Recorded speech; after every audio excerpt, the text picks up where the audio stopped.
Hello mga kapatid! So finally, eto na, nagawa ko na ang tutorial ng ating pattern number 2 para sa ating crochet rose coin purse.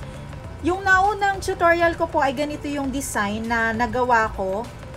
Itong unang pattern na to is medyo hassle kasi yung kanyang petals is tumitiklop.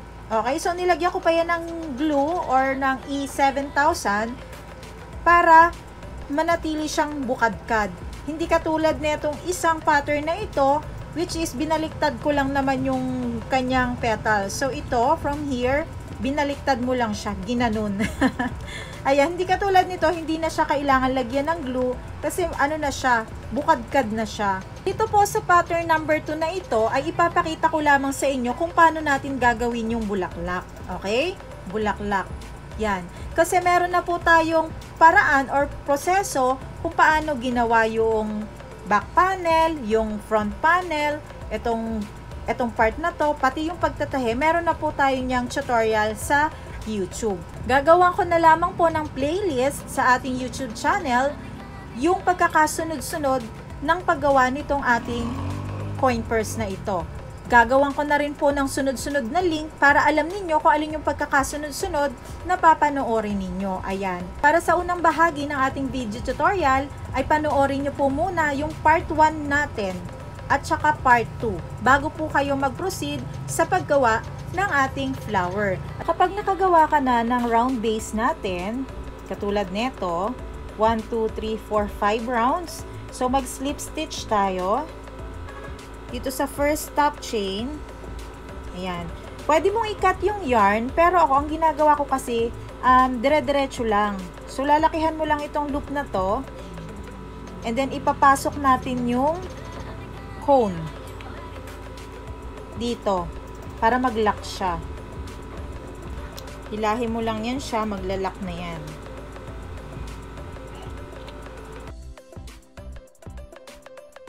Kapag nalock na natin yung stitch, ganito lang yung gagawin natin. So, itong center loops na nandito, yung sa kauna-unahang round, we have total of 12 outer loops dyan, ano? So, dito tayo mag-start sa may joining para hindi na nakakalito mamaya. Sa may joining, so yung pagtusok natin ng hook is from inside palabas. Okay? And then, kukunin lang natin yung yarn natin. Pag ganyan siya, and then, i-bend natin itong ating round base pag ganyan. Okay? Nagets ba? Dalhin mo lang yung yarn natin dito papunta sa may hook. Relax lang. Kailangan na hindi yan tight para hindi ma-deform yung round natin. Okay? And then, kukunin natin si yarn. So, dito na tayo mag-i-start ng ating first petal. Okay? So, ganito ang itsura niyan mga kapatid. Huwag hahataking mabuti. Kailangan i-relax lang. Okay, let's chain 2. 1 and 2. Into the same stitch or loop, let's work on 2 double crochet. 1 double crochet and 1 more double crochet. So, we have total of 3 double crochet here. Counted na natin yung chain 2 kanina, yung sa umpisa. And then, into the next loop, let's work on 3 double crochet.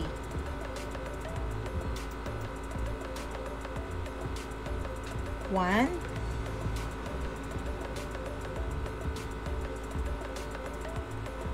2, and 3. First row of our first petal. Total of 6 double crochet. Second row tayo na ating petal, chain 2 to start. Turn our work into the same hole. Let's work on 1 double crochet. So into the next 1, 2, 3, 4, 5 holes or stitches, we're going to work on 2 double crochet. Okay? So ibig sabihin, 5 times tayo mag-i-increase. So, ito yung first increase natin. Into the next stitch, work on 2 double crochet. So, that's increase. 1, 2. Increase ulit sa susunod na stitch. 1 double crochet, and 2. Next stitch, increase, 1 double crochet, 1 more double crochet. So 1, 2, 3, 4, 4 increase na yan. Ito yung pang 5 natin, 1 double crochet, and 1 more double crochet. For the last stitch, hahanapin yung mabuti yan, okay? At wag nyo pong kakalimutan na magbilang. Kailangan magbibilang kayo. Kesa magkamali kayo, na-realize nyo late na, layo na ng narating nyo. 1 double crochet and 1 more double crochet. So, meron tayong total of 6 increase dito. So, 1, 2, 3, 4, 5, 6. Total of 12 double crochet naman iyon. So, for the first round of our petal, mag-i-skip naman tayo ng 4 loops. So, bilangin natin.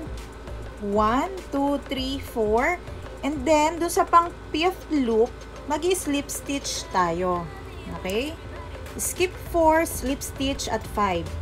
So, pagkatapos niyan, gagawa naman tayo ng crab stitch para sa edging ng ating petal. So, paano natin gagawin yung crab stitch? Mag-start tayo by making chain 1. And then, magsi-single crochet lang tayo dito sa mga stitches ng ating petals. Okay? So, into the next stitch, let's work on 1 single crochet. Kung baga, pabaliktad natin gagawin yung single crochet. So, we have 1. Single crochet ulit do sa susunod. 2, 3, 4, 5, 6, 7, 8, 9, 10, 11, 12. Okay? Then after that, let's turn our work. Kung gaano karami yung skip natin na loop doon sa kabilang side, syempre dapat pareha lang din dito sa kabilang side. So, skip 4, 1, 2, 3, 4, slip stitch at 5. Dito sa loop, kung saan tayo nag-slip stitch, dito na rin tayo gagawa ng ating first 3 sets of double crochet para sa ating second petal. Okay? So, to begin, let's chain 2. 1 and 2. This is our first double crochet. Into the same loop, we're going to work on 2 double crochet para makomplete natin yung 3 double crochet. 1 double crochet, 2 double crochet. So, ito na yung total of, natin, 3 double crochet. Into the next loop, kung nasaan occupied na siya ng first petal natin, mga kapatid, doon po tayo gagawa ng second set of 3 double crochet natin.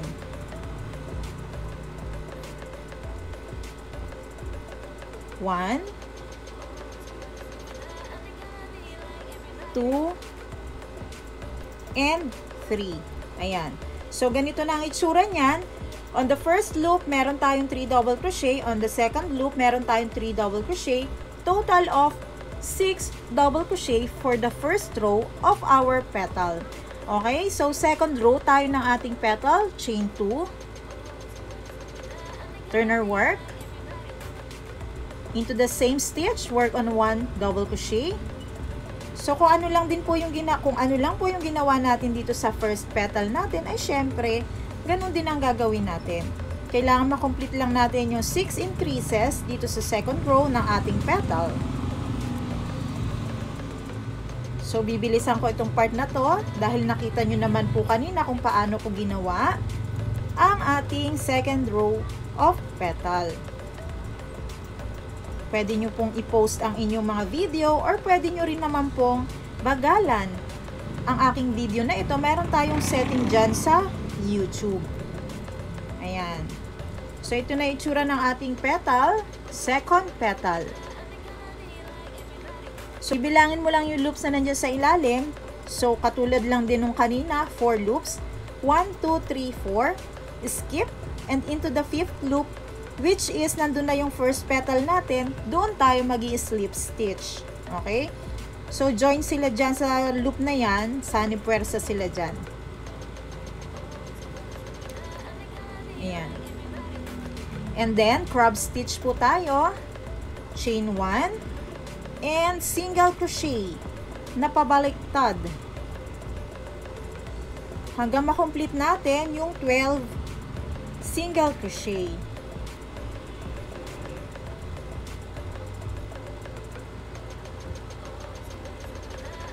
Yan, kung gusto nyo po magbilang, go ahead, magbilang lang kayo. At kung ayaw nyo, di wag din. Charot lang. Magbilang kayo para alam niyo kung kulang ba kayo or sobra. So, ito na yung ating second petal. Mag-i-slip stitch din tayo dun sa pang 5th loop. Okay? So, bilang is the key. 1, 2, 3, 4 into the 5th loop, which is occupied na ng first petal natin. Doon tayo mag-i-slip stitch. Makiki-ano lang tayo dyan. Makiki-join. Okay? So, this is how it looks like na. Meron ka ng dalawang petal. Huwag mo nang sabihin kung ano itsura. Hindi ko na nga sinabi. Charot! Okay. For the second round of petal, mga kapatid, kailangan nating makagawa ng 3 petals. Okay? So, let's chain 2 para makatawid tayo doon sa second round. 1 and 2. And then, mag-slip stitch tayo dun sa loop kung saan katapat lang mismo ng ating chain 2. Huwag na kayong pumunta sa kung saan-saan. Dito na lang sa katapatan, okay? Yan. Slip stitch ka dyan. At kung paano mo ginawa itong nauna at pangalawang petal, ganun lang din yung gagawin natin. Chain 2 into the same stitch. Work on 2 double crochet. Ayan. So, you have total of 3 double crochet na. Into the next loop, work on 3 double crochet again.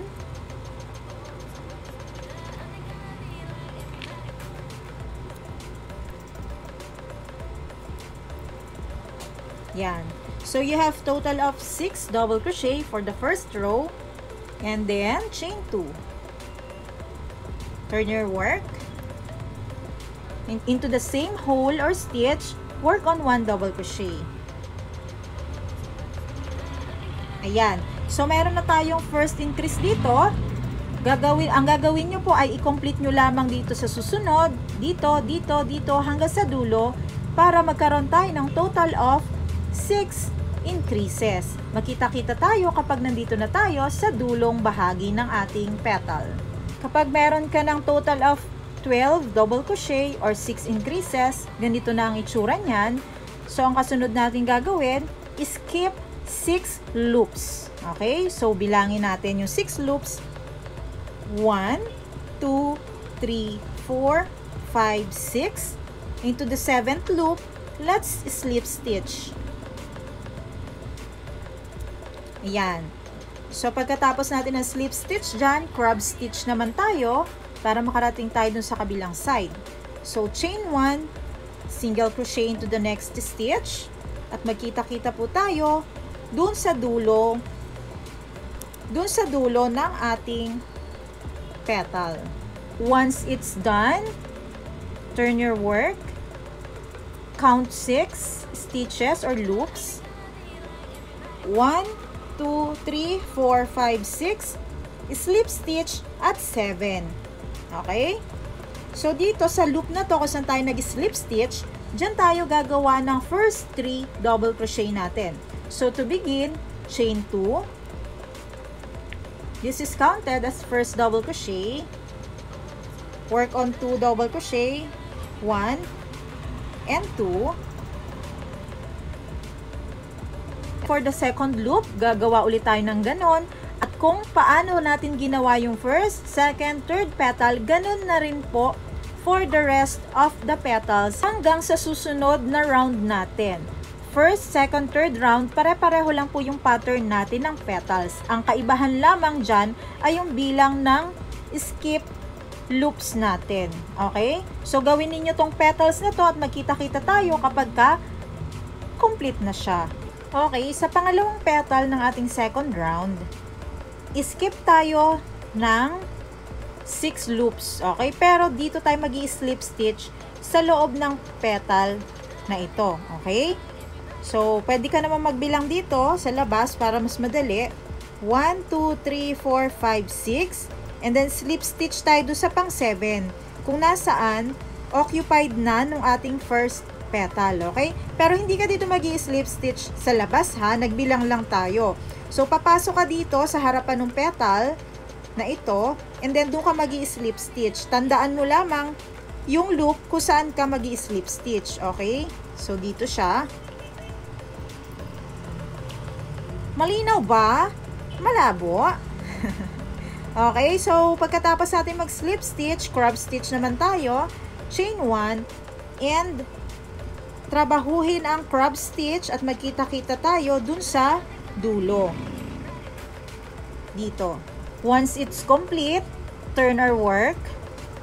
Skip 6 ulit tayo. So, bilangin natin. 1, 2, 3, 4, 5, 6. Doon sa pang 7, doon tayo mag-i-slip stitch. Okay?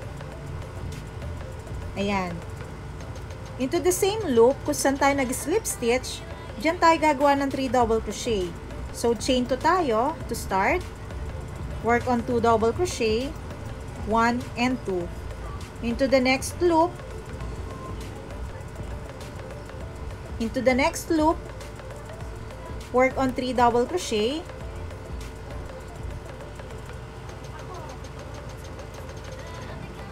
So, ito na yung first row ng ating petal. At alam nyo na ang gagawin para sa second row of petal natin. Kailangan makomplete ninyo yung 6 increases natin. So, total of 12 double crochet. Magkita-kita na lang tayo kapag ito ay nagawa na natin lahat. Ito na yung third petal natin. So, kailangan nating mag-slip stitch. Again, skip 6. Dito natin bilangin sa labas. 1, 2, 3, 4, 5, 6 loops. Doon sa pang 7, doon tayo mag-i-slip stitch, pero papasok tayo dito sa harapan ng petals. Okay? So, yung hook natin nandito sa loob. Kunin natin yung loop na yon at dyan tayo mag-slip stitch. Chain 1 and complete the crab stitch. Magkita-kita tayo kapag tapos nyo na yung 12 crab stitch. Once it's complete, turn your work and slip stitch tayo. Dito tayo mag-i-slip stitch para sa last petal natin, every row. Yung slip stitch po natin ay sa likuran na nung petal ha, hindi dito sa harap. Okay, yun ay para sa last petal natin, every rounds. So, slip stitch tayo. Skip 6. 1, 2, 3, 4, 5, 6. Slip stitch at 7. Ayan. So, ito na yung itsura ng ating ginagawa. We have total of 5 petals. 2 sa first round and 3 sa second round. Okay? For the third round, kailangan natin ng total of 6 petals. Tawid tayo sa susunod na round, which is third round. Mag-chain 2 tayo. Doon sa katapat na loop, slip stitch tayo. And chain 2. Ayan. So, kung paano yung ginawa natin sa first round, second round ng petals, ganun lang din po dito sa ating third round. So, kailangan natin ng total of 6 double crochet sa first row. Ayan. And then, chain 2. Mag-increase naman tayo dito 6 times para makuha natin yung total of 12 double crochet. Madali lang, di ba? Sa una lang po yan mahirap. Huwag kayong mag-alala. Kasi kapag gusto nyo naman talaga ang ginagawa ninyo, walang mahirap-mahirap. Easy lang ang lahat. Tsaka huwag kayong mabilis susuko. Ang sumusuko ay hindi nagwawagi. Okay? So, for the third round, we need to skip 4 loops. Okay? 4 loops. 1, 2, 3, 4. 4. Slip stitch at 5. So, para sa buong round na to, sa third round, ganun po ang gagawin natin. Skip 4, slip stitch at 5. So, chain 1 and crab stitch.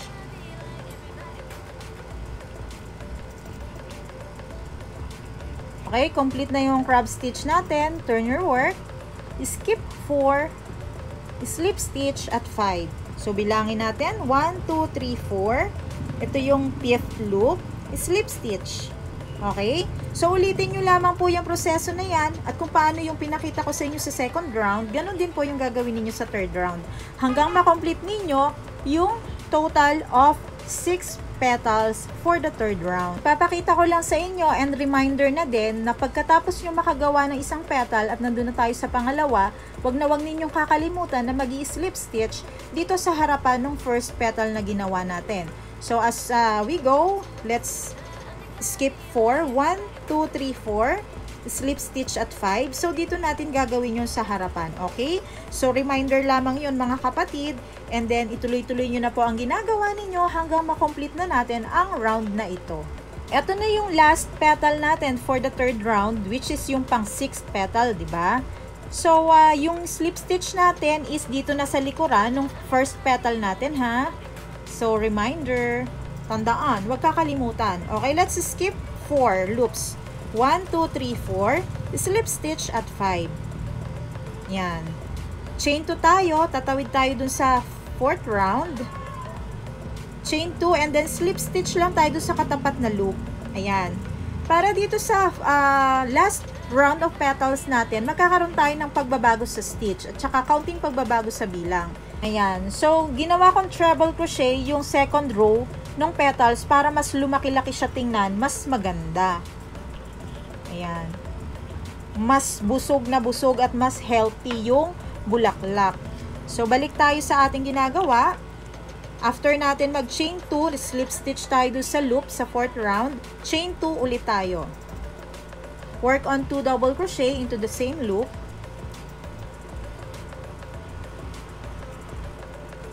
So, we have total of 3 double crochet here into the next loop. Work on 3 double crochet. 1, 2, and 3. Ayan. Nandito na yung pagbabago ng ating pattern sa second row. Chain 3. 1, 2, 3. Turn your work. Into the same hole or stitch, work on 2 treble crochet. Yes, magto-treble crochet na po tayo sa second row ng ating petal. So here, work on 2 treble crochet.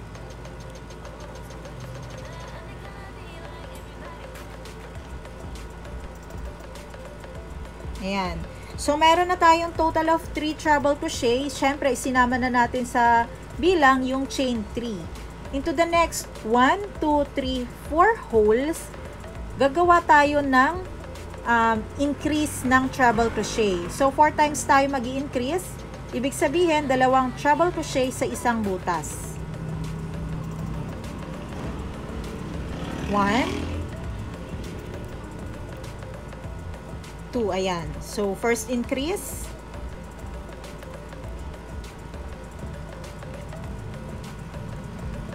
Second increase.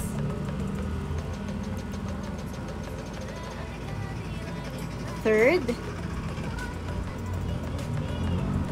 And fourth. Well, anyway, increasing pa rin naman nating matatawag itong first stitch natin and last stitch. Nagdagdag lang tayo ng isang treble crochet compare dito sa 2 treble crochet. So, increase pa rin tayo dito sa last stitch, but instead of 2 treble crochet, we're going to work on 3 treble crochet. Okay? So, wag kakalimutan, kailangan po ay focus, concentrate kayo kapag ginagawa nyo itong rose pattern na ito, lalong-lalo na at kapag first time or second time nyo pa lang siya gagawin. Ayan. So, now, we have total of 14 treble crochet. Okay? 14. And now, let's skip 4. 1, 2, 3, 4. And slip stitch at 5 or into the 5th loop. So, ganun pa rin naman ang kasunod na gagawin natin as is pa din. Chain 1 and work on crab stitch. Ayan, magkita-kita tayo dun sa dulong bahagi nitong ating ginagawang first petal for this round. Pagkatapos ng ating crab stitch, let's turn our work. Let's skip 4 loops. 1, 2, 3, 4, and slip stitch into the 5th loop. Okay? So, ito na, nakagawa na tayo ng isang petal sa ating 4th round. Gagawa na lamang po tayo ng total of 8 petals para sa last round na ito. Okay? So, ganun lang din naman yung gagawin natin. Gawa ng petal. Skip 4, slip stitch at 5. Doon sa kabilang side. And ganun din doon sa kabilang side. So, ganito ang magiging itsura ng ating ginagawa. Ayan. So, 1, 2, 3, 4, 5, 6, 7, 8. Total of 8 petals po ang gagawin ninyo. Magkita-kita na lang tayo kapag ka-complete nyo na yung 8 petals na iyon. Okay, ito na yung last petal or pang 8 na petal para sa 4th round. So, mag-slip stitch tayo dito. Skip 4. 1, 2, 3, 4, and slip stitch sa 5. Ayan. Chain 1 tayo para mailak natin itong ating stitch and then cut the yarn.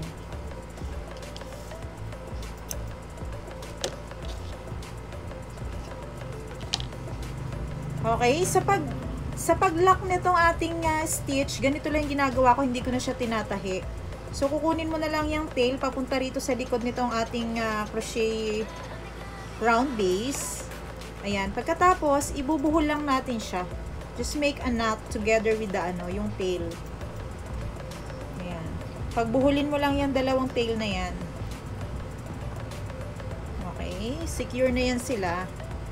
Syempre, alalay lang, wag yung masyadong mahigpit kasi kailangan hindi madideform yung ating base. And then, pagkatapos, stretch ng inyong ginawa. Palagi nyong tatandaan, stretch is the key. The key to success. Laging kasama yan sa ating crocheting. Yung pag-stretch. Ayan. So, ganito na po ang itsura ng ating crochet flower or crochet rose pattern number 2. Ayan. So, hanggang dito na lamang po ang ating tutorial at magkita-kita na lang po ulit tayo sa susunod na aralin. Maraming salamat sa panunood. Bye!